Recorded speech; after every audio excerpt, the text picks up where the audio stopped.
ฟ้าเอ้ยฟ้าห้องสวยหัวใจกล้วยปานแขนอูได้ยินฟ้าหำห่วงสะเทือนตึงทั่วไทยว่ามาไล่แขนหอยสั่งมายืนซอยว้อยปานลุงคอยไก่ตาลิง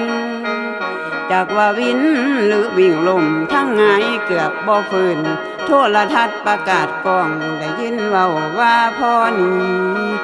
แสนโศกีชาวไทยพากันหายน้ำตาน้องจนเหลือหน่วยบ่ได้ไข้ได้ป่วยจากว่าหนาวเลยห่อนปานไฟจีเผาพ่อของเฮานี้ไปแล้วเฮาเป็นลูกกำพร้าให้พากันน้ำห้อยพอหักกันเด้อเอ้ยน้องอายสมเป็นลูกกำพร้าเฮานี่พอบ่มีโอ้ยโอ้ยละนัว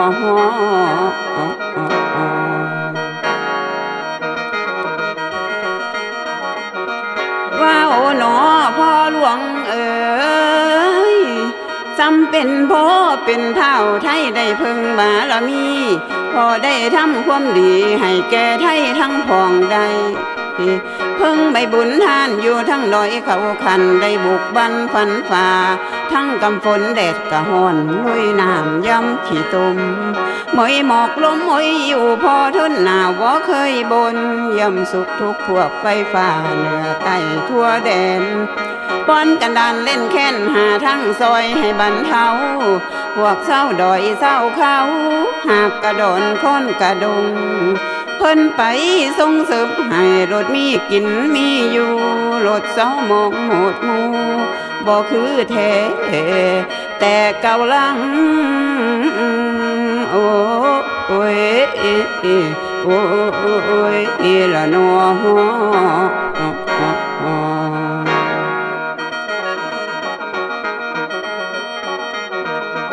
บ้านเป็นหูหอมห่วยพอได้อัดขั้นตันฝ่ายพอสั่งไว้เบิดทุกแห่งเสียความหักความเพลงเหลือแต่ห้อยเพิ่นสั่งไว้ทุกคนนั่นได้ใต้ตามความดีงามเพิ่นหักลูกหักเต้ากำกึ่งเสมอกันบ่มีวันได้กลับมาคาบน้ำตาของชาวไทยได้อาบลงห้ำแก้มพอเฮาไล่ล่าแล้วคือยุงแย่วเอิ้นสังปาคือมาสาเอิ้นสังน้ำคือแค่เอิ้นสังวังสังนังถอนเข้าส่วงจวงจันทร์สิเฮยกินกลุ่มมาลิ้นลาเกสรดอกไม้คือแท่ดังพระองค์หงหันหุงได้ลาบวกวังนองไทยทั้งทองเชิญดวงวิญญาณสู่วิมานสวรรค์พุนสาธุเด้อขอให้วิญญาณพระองค์นั้นจงสถิตแทนยังแดนสุขาวดีวิมานแม้นเป็นที่อยู่เกิดมาห้วยสัตว์สั้นจงมาเป็นลมเก่ามาเป็นเงาหมู่ประสาสิ่งพอทำไว้ท่าหลายร้อยล้านโครงการจนมีกินมีอยู่สิหาใส่จังสิใดคือแท้ดังพอหลวงโอ้ยละนัว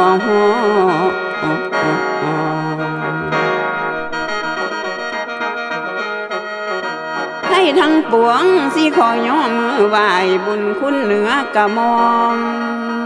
ยกมือกราบแทบเท่าจนถึงเท่าสัวสีวาปุงขาทั้งไฟฟ้าสิขอทำความดีตามร้อยองค์พระบาทนรศาสตร์พอได้สิ้นเหลือไว้แต่สิ่งดีบารมีลมเก้าขอเทิดทูนบูชาบุญคุณไว้เหนือกะมองยกมือกราบแทบเท่าจนถึงเท่าสัวสีวาปุงขาทั้งไฟฟ้าสิขอทำความดีตามร้อยองค์พระบาทนรศาสตร์พอได้สิ้นเหลือไว้แต่สิ่งดีบารมีลมเก้าขอเทิดทูนบูชาบุญคุณไว้เหนือกะมองใต้แหล่งทุกยอมยาขอบูชาเถิดไทยดวงวิญญาณพามาหา พระปาลมินผู้มีพ้นบาบาทเจ้าเสด็จพ้นแม่นบอนหมายเสียดายเด้เสียดายเงินคำพอหาได้บ่เสียดายซ้ำเสียพอให้ตายแทนพอก็ได้ขอให้แต่พอยังโอ้โอ้ยโอ้ยละนอ